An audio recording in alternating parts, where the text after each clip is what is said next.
We're going to Halloween Day, 1979. It was a Wednesday. This would have been great to do on Halloween, but I didn't know about this. That's all right. I didn't know about this story because I started doing Ottis Toole in November. But this body that we found was found October 31st, 1979. It was a Wednesday, Interstate 35, 5 miles north of Georgetown, a half-mile north of the Wahlberg exit in Williams County in Texas. I also have a photo of the location, so I think we can find it. Interesting how they were all over the country, 48 states. I know, right? That is fascinating to me. Yes. I know we haven't really spent a lot of time talking about that yet, but how they've intersected with other murderers who were working at the time, as you like to say, and that is a pretty crazy thing that they would be traveling murderers. Let me just say before we get into all that Henry Lee Lucas and Ottis Toole, the lovers, they are known as the confession killers. Yep. For instance, Henry Lee Lucas confessed to 600 murders. Jeez. But then, once he got the death penalty, he said, I didn't kill anybody but my own mama. All right, we know there's a dead body here. We know there's a dead body in this case. And we know it's it was an unsolved mystery for a long time. With this case we're doing tonight. The only question is, who killed this woman we're going to talk about? Was it Ottis Toole? Was it Henry Lee Lucas? Or was it someone who is still unidentified? Perhaps another serial working in the area. So this is Wahlberg, Texas. Okay. Not like Mark Wahlberg. Yeah, I knew you were going to say that. Marky Mark. Okay, I think this is about where we're at right here. I kind of want to find the actual thing, but then again, this was, what did I say, 1981? No, 1979. So, you know what, this might be it right here. Yep, right here. That's it. Right here, there's this little culvert here, because I'll show you a photo of it. All right, you saw that? Mm-hmm. Now see this. Huh? Yeah, but anyway, we're going right there. Okay. That's where we're going to tonight. And like I said, this is 1979. You may have heard of this case before. I don't know. It was pretty recently, as of 2019, had some updates. So we're going to get into that. It is a Wednesday and two men driving a truck. They're going down the access road, which is the side road to the interstate. And they look out. There's this little culvert down there. And I'll show you the culvert right now. Mm-hmm. Here's the culvert. So it's just a little underpass on the bridge, about 10 feet down. You see here, what is this? Looks like a blurred out censored thing. Yep. So this is where they found a body. It wasn't hidden, as you see. I mean, it was pretty much right there in the open. If they if they were going to hide it, they could have done a lot better job. Well, how did they get the body down there? If it's sitting right there, it looks like they just kind of chunked it off this the bridge or whatever, off this bridge. Or the overpass. Yeah, and she did have bruises, some post-death bruises, to show that they or one guy or two guys dumped her right off the bridge. Got it. All right. So that's what we're talking about tonight. Now, this case is famous for one reason. Well, as we're going to see, there was an epidemic of murders in this area at the time. An epidemic. In fact, one of the papers I'm going to show you, the title talks about the police holding a, quote, seminar for the epidemic of bodies piling up along I-35. Colleen is asking about the pronunciation. I know we talked a little bit about that on Saturday. It's Ottis, right? Yeah. Ottis is, I guess, how it's actually pronounced. Mm-hmm. I tried to make the same correction on Saturday when we were recording. Yeah, it is pronounced Ottis Toole from what the book that I read. Plus, I even watched some what do you call it? Like news clips or whatever. News clips and interviews. No, I don't give a what you say no more. Just take it and jam it in which way you can get it. Using words not fit for primetime TV, Ottis Toole told off defense attorney Richard Tagmeyer today in court. There you go. Boom, Ottis Toole. There you go. Check out that freaking radio, dude. Wow. Hold on. That is a sick boombox back there, dude. But thank you, Colleen, for calling that out, because if it was Otis, I'd sound like a total dick. Fucking idiot. Well, it just sounds like a typical Johnism mispronunciation. No, I mean, trust me, down here in South Carolina, we have a lot of Otises.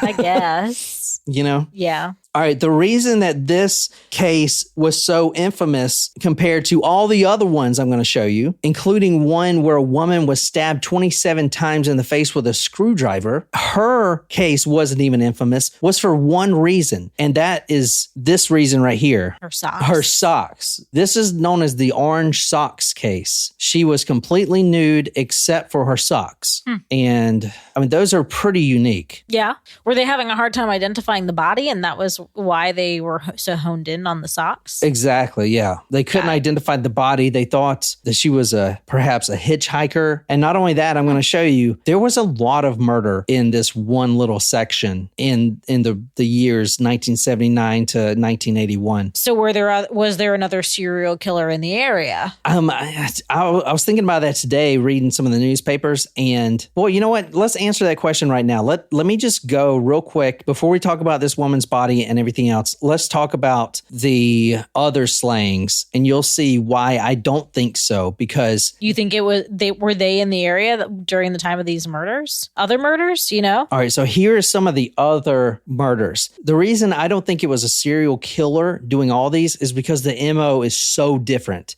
But you will hear Ottis Toole specifically say that, and he is not a smart man, but he says multiple times, you have to change up the MO. He says that. I mean, he doesn't know what he's talking about half the time, but he knows what the MO is, and he changes it up. That's pretty intelligent. Exactly, right? You just saw him on the stand. You would think he's an idiot, but is he, or is he some kind of mastermind? Because who knows that stuff unless you're actually doing it?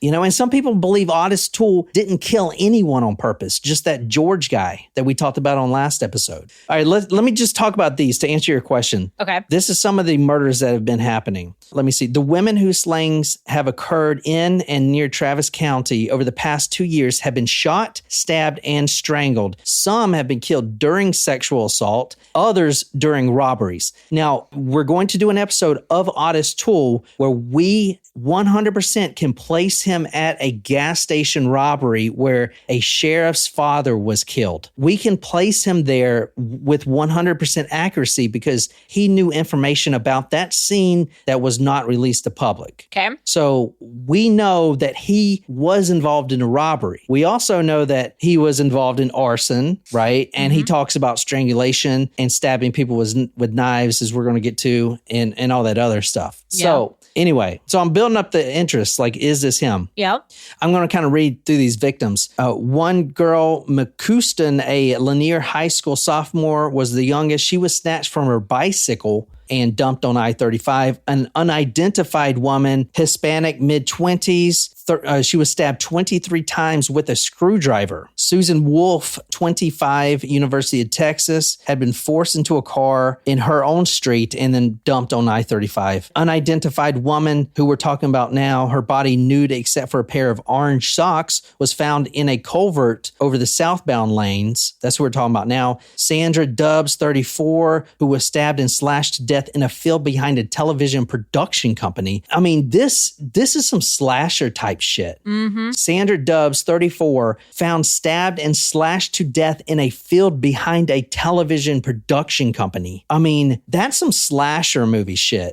Schilling, 27, a few blocks away from one of the other victims, and there's like 10 more I can go through. There was a couple killed, a Rita Salazar and her boyfriend. Their bodies were both dumped 70 miles apart. Jeez. So now that we're talking about that real quick before we get on to the actual episode, this was a murder epidemic. If you see this paper right here. So it was like a murder spree, but they all seemed so different. Exactly, yeah. And he knows, as Martin says, he don't know much, but he knows that much. Yeah. That he had to change up the MO. You see murder epidemic. Yep. And then police seminar conducting on Interstate I-35. It's blurry because I'm too lazy to log in. No, you're fine. Like, I have it on my computer, not this iPad thing. Anyway, yeah, so there was a murder epidemic for sure. A Ray Hardison, Williamson County Chief of Criminal Investigation, said, quote, "It's getting to be a pretty good dumping ground. The MO, as you saw, is different in literally every single case, which is nuts." Okay, anyway, back to the murder. I hope that answered your question. Yeah. The answer is we don't know. Halloween Day, two men driving west on this two-way access road found the body of Orange Socks, which that's what we're going to call her by, in this culvert. The body was naked except for the orange socks. Police never found the rest of her clothing. Keep that in mind. They never found the rest of the clothing. She was white, early 20s, 5'9", 158 pounds, a pug nose, and pierced ears. That's what the paper said. She was strangled hours before discovery. Now, I found a more detailed autopsy about it that said she had been dead about 10 to 12 hours when her body was found, okay? A large amount of bruising was visible on the neck. The autopsy says the medical examiner postulates that she was strangled from behind. So either she was trying to exit the car through the passenger side, the killer reached over, grabbed her, pulled her back in, strangled her, or she was strangled from the back seat by someone else in the car. Which is, isn't that like that's the urban legend that is maybe not an urban legend with somebody hiding behind your back in your back seat? Oh, yeah, you don't know it. I'm reading these newspapers before Henry Lee Lucas, who was ultimately blamed for the crime, and Ottis Toole were caught. And I've seen papers that said the autopsy strangled from behind. Kind of makes it sound like two people maybe. And also another newspaper that the police said the killer are killers because they think, to drag a dead body even a short distance and then prop the body, and I know she's only 160 pounds, but Henry Lee Lucas is a small dude. To prop the body against the little guardrail and then shove it over, that's a lot for one person. Dead weight is a lot heavier than you think it is. You know what I'm saying? She was dragged and thrown over the guardrail. This was on Interstate 35. She had other bruises from being dropped over the guardrails, so we know she was definitely dumped over there. There was a matchbook found near the body from Oklahoma. That's weird. It was from this little hotel in Oklahoma, which isn't too far from Texas, but it definitely seems like either she was there or the killer was there. Someone was in Oklahoma. You know what I'm saying? Yep. Now, I found that she was both sexually assaulted and not raped. I've seen both literally from the same damn newspaper. So I'm going with she was not because of this. There was a sanitary napkin found, and it is believed she was using it because she was menstruating. Is that a thing? I guess if you have nothing else, right? Yeah. Oh, okay. So, but what I'm wondering is, sexual assault and rape do not have to be the same thing. Okay. You know what I mean? Rape is sexual assault, but sexual assault doesn't have to be rape. Yeah, I know. So I wish they would just make it ubiquitous, Well, no, because they mean different. They could mean different things. So she could have been sexually violated in some way that may not have been. You're right. I have been sexually assaulted in my life, but I've not been raped. I think that's because of the napkin using as a tampon was found. Sanitary napkin. A sanitary napkin is not a tampon. No, I know that, okay. But just making you just said something that made it sound like that's what. But that's what it was used for. It was used because she was using a sanitary napkin, likely because she was menstruating. Yeah, as a tampon or whatever. What's the God, the wings or whatever? Fuck, I don't know. She was using that. She was using a sanitary napkin because she was menstruating. You don't need to say as a tampon because a tampon functions differently. Yeah, I guess, man. I will say you guys are lucky because in South Africa, some of the tribes still have to use lamb skin. Yes, I suppose so. So unless you want to be bleeding all over some lamb skin, consider yourself I will privileged. Just say I'm so privileged. From the Austin Statesman on November 2nd, 1979, Sheriff Jim Boutwell said the only possible clue to the killer was the sighting of a gray car. Gray car. It's all right. Parked alongside the northbound lanes of the highway about 1.5 miles from where the body was found. Let me explain my really shitty typing skills. It is neither car or can. It is supposed to be van. And that is actually really important. And I cannot believe I typed that wrong. Van, not can. Yeah, it is van, which is super important because Henry Lee Lucas wasn't driving a van. Okay. But think about it. The van was spotted by Sergeant Red Watson around 2:30 a.m. The body was found around 4 o'clock p.m. that day, which lines up exactly with the time that the body was deceased. Remember, I said 10 to 12 hours. That would put it right at 4 p.m., right when the body was found.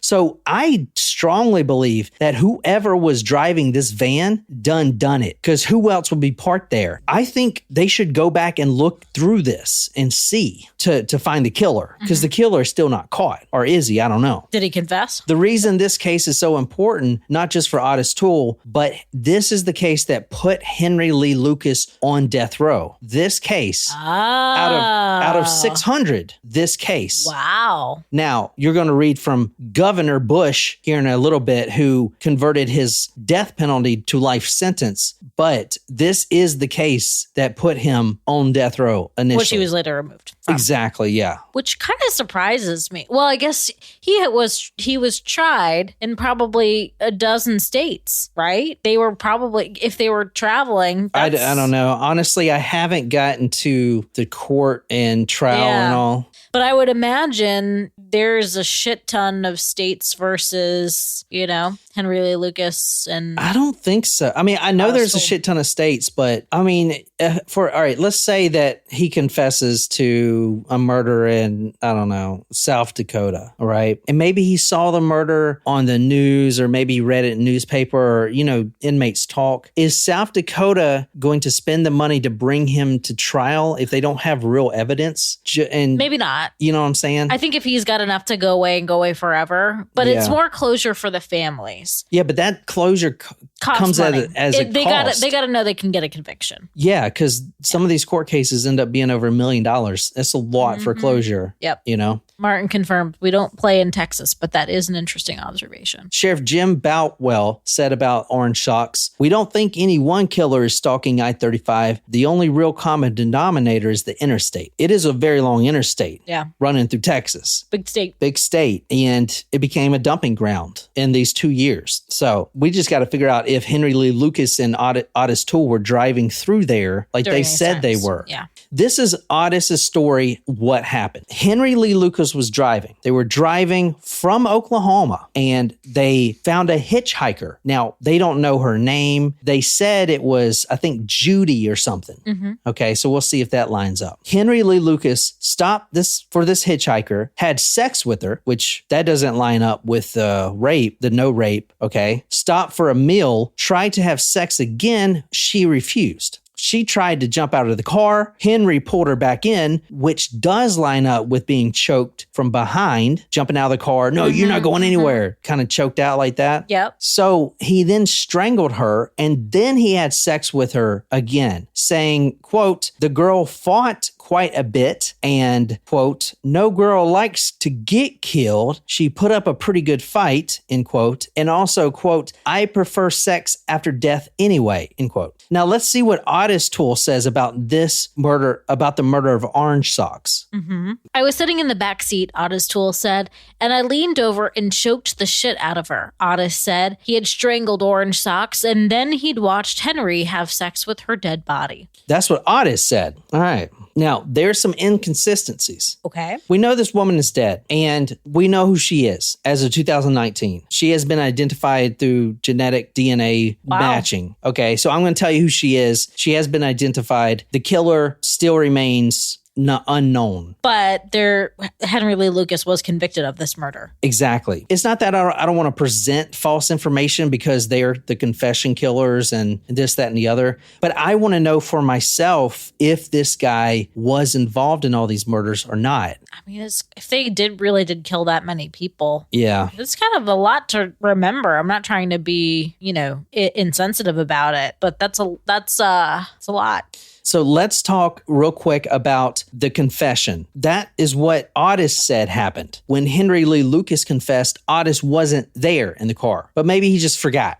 Anyway, the story was similar, and Henry Lee Lucas then recanted the confession because now he's on death row. And like Martin said, said, Texas don't play, especially with no death row. They'll roast you quick in Texas. You know what I'm saying? Yeah. I mean, I'm sure the wait times are pretty long, Yeah. But yeah.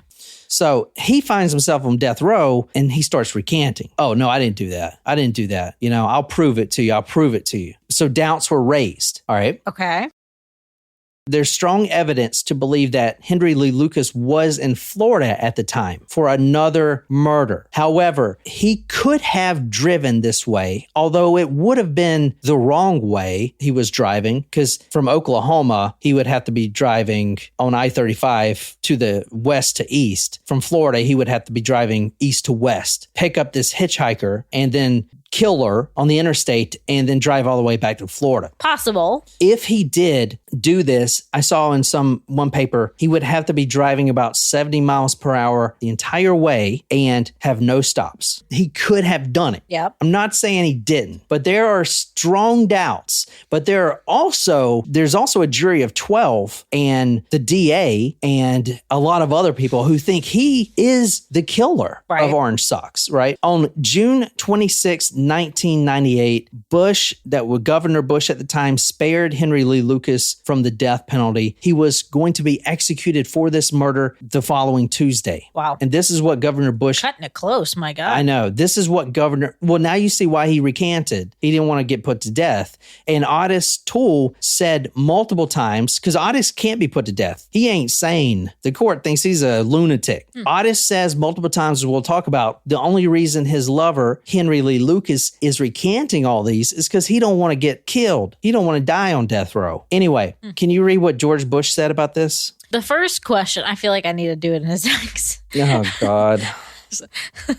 The first question I ask in each death penalty case is whether there is any doubt about whether the individual is guilty of the crime, Bush said. While Henry Lee Lucas is guilty of committing a number of horrible crimes, serious concerns have been raised about his guilt in this case, the governor said. That wasn't very good, but I tried. No, it was good. I was kind of trying to go with the fool me once, shame on me, fool me twice, don't get fooled again. I was trying to channel that vibe, That's a good point. The DA, Martin says the DA wants a conviction. I said a couple episodes ago, maybe even a couple months ago, that I would love to find a case where I can actually show you this detective and this police precinct fed this information to kind of force a confession just to get cases off the books. And I really believe that a lot of these murders have been gotten off the books. Exactly.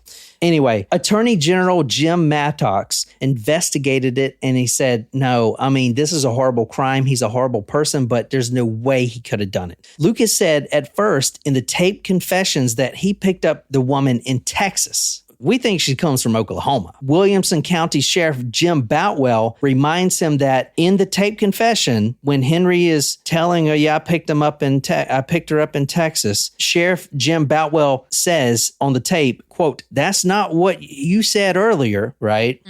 Then he changes his story. I picked her up in Oklahoma. He couldn't remember if he left the body north or south of Austin. And he couldn't even remember that she was wearing the orange socks, what she was known for. But again, though, I can't imagine if he really did kill so many people that he would get all those details right either. That's what I'm saying. So I don't know. So the fact that there are inconsistencies in the story, to me, doesn't say he couldn't have done it. Yeah, exactly. I would just be like, but what about Ottis Toole? Toole? Know what same. How would they really know what color socks somebody was wearing? I get the orange socks are distinctive, but what about the van? Unless it was a stolen van.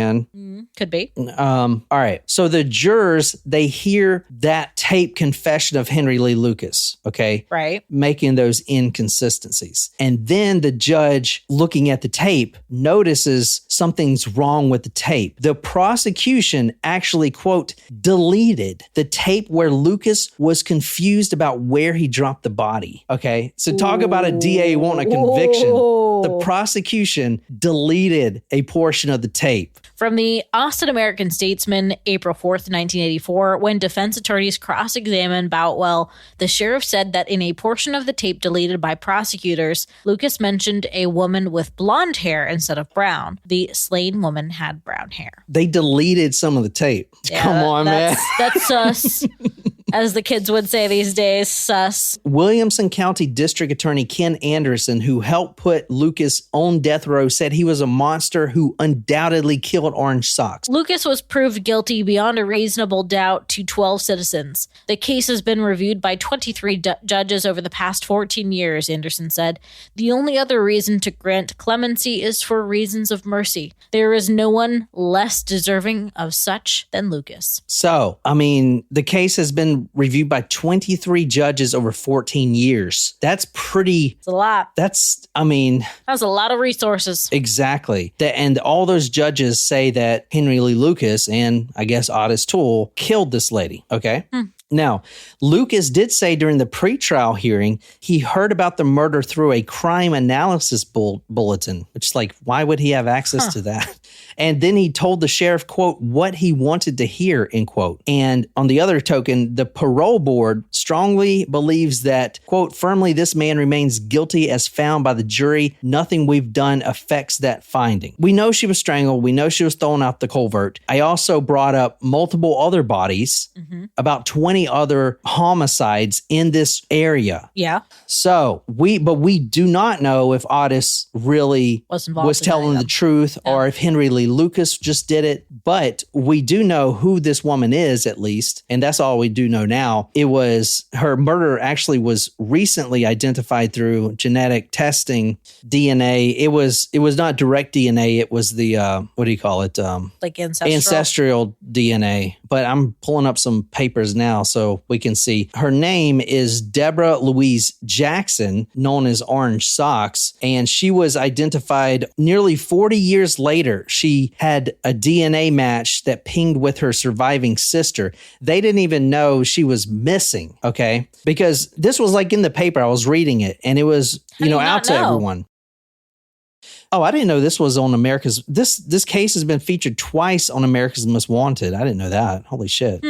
So in 2016, they still didn't have a lead, but they did put out this sketch trying to find information. So they were actually still working on the case 40 years later. And then just a few years after that, they found out who she was. Wow. 23-year-old Deborah Jackson, Orange Socks.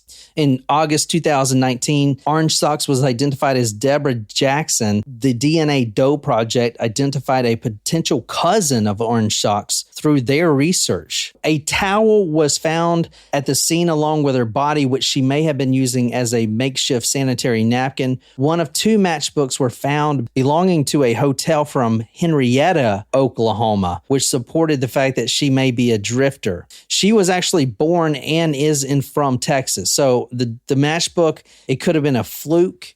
Or... Well, that kind of adds more credence to when he's like, I picked her up in Texas. Yeah, oh yeah, that's a good point. Yeah. Yes. So maybe and again, I keep going back to if he really killed that many people, he's probably not going to get every detail correct. Yeah, exactly. Wow. Right. So one report claims that at the time of Jackson's murder, Lucas was working in Florida, where the murder took place. In order to have traveled to Oklahoma to Texas and back to Florida, it is estimated that he would have to drive an average of 70 miles per hour without stopping, which many find unlikely. So. But if he picked her up in Texas, not Oklahoma, then that whole thing is way more plausible. Yeah. Jackson was last seen around 1977, so 2 years before, and had never been reported missing. That's where I got that from, so I don't know. Okay. It says that she had worked at the Ramada Inn in Texas. So it looks like she, that theory about driving 70 miles an hour doesn't hold water anymore because she was picked up in Texas. Or she was at least from Texas. She was working at the Ramada Hotel. Yeah, then the whole Oklahoma thing is just not even relevant. She was working in Amarillo, Texas at the Ramada Inn. So now that I think about it, Henry Lee Lucas, he was only coached to say Oklahoma, but he kept saying Texas, which does add more weight to it. It does. So anyway, it's good that she's identified. It's not good that, maybe he did all of them. Because Who the F knows? him and Ottis Toole, I mean, you were like, when I told you 400, 600 murders, you're like, what the fuck? I just showed you like, there's like 20. Were they just driving around together all over the country? Yeah, they were supposedly driving around and killing people. I showed you 20 that were dumped in nearly the same location within 2 years. That's a lot. Ottis killed on his own before he met Henry. Vice versa. Yeah, exactly. Interesting. Guys, this is a supplemental episode. Oh, this was a full episode for sure. I know, but it was a supplemental episode. This is a supplemental episode to Ottis Toole. I am still researching this guy. I've read 2 books already, and I'm waiting on another one that's coming in. It's kind of rare. You had to get it like, from eBay. And I don't know. I just can't get enough research because I can't figure this dude out. He's interesting. But I can do these little episodes to kind of piece it together. Yeah. Obviously we want to do the one on Adam Walsh and the digging of the bodies in the graveyard. I want to see how much credence is to that. Yeah. Plus I want to go into the cult that he was supposedly in, the Hand of Death cult. Oh, yeah. Oh, God. Yeah. You gave us like such interesting teasers on Saturday. I mean, he's an interesting dude, man. It's either he is just... either he's a dim-witted idiot or he is a freaking criminal mastermind. Literally, you see him on the stand. He looks like a complete idiot. But how does he know about changing MOs? And how does he know about all this Satanism cult stuff and locations? And like, dude, he's like the most interesting serial killer I've ever studied, really. Interesting. Yeah. That's saying a lot because we've covered some really interesting ones. Yeah. We finally did Dahmer. You weren't impressed by Ramirez, You were like, meh. Dahmer is still number 1, dude. I mean, I know he's like media, Netflix popular now, and now his dad's dead. So he's coming back. But Dahmer was truly a fascinating case. If you haven't listened to my Dahmer series, and that was right when I started doing multiple parts like that. So I did like 8 episodes. Remember that one that I did with the mannequin? Yes, that one sticks with me. I mean, who the fuck else does those types of fucking episodes, dude? I know. It was excellent. I'm fishing a little bit. I know you are, but that one is the way you told that one sticks out to me. Yeah, I mean, jeez, crazy. But anyway, well, I can't wait to hear more about him. Where are you gonna go next? Do you know? Because I'm really curious about the whole grave robbing cannibalism. Yeah, I think we got to talk about his childhood, which is great because supposedly he did kill someone when he was 14, so that would technically be his first murder. You shake your head like he had a choice, or maybe he did it because he loved it. How do you know he wasn't forced into a situation where he had to kill? Think about that. But, interesting. So interesting. I will say a lot of Ottis's family at the time, and even today, as this one author I read tried to pry open some stuff, refused to talk. No amount of money can get them to talk. That's saying that family has some secrets, man. And not just the Ottis secret. Yeah, I bet. Like that has some bad secrets in that family. Anyway, I hope you guys enjoyed it. Yeah. It's just a little episode, and I don't know. We'll be on headlines tomorrow, obviously. And if you didn't check out the episode today, I put the little Disasterthon episode in there. Go and check that one out. Just search in any podcasting app, Disasterthon. Thank you so much for subscribing to that. I will say you want to subscribe because I know I'm going to do some sort of giveaway, probably just money or something. It would only be like for the first 100 subscribers or whatever, like in a raffle or whatever. So love it. Anyway, but I hope you guys enjoyed. And until next time, good night, you lovely, lovely people.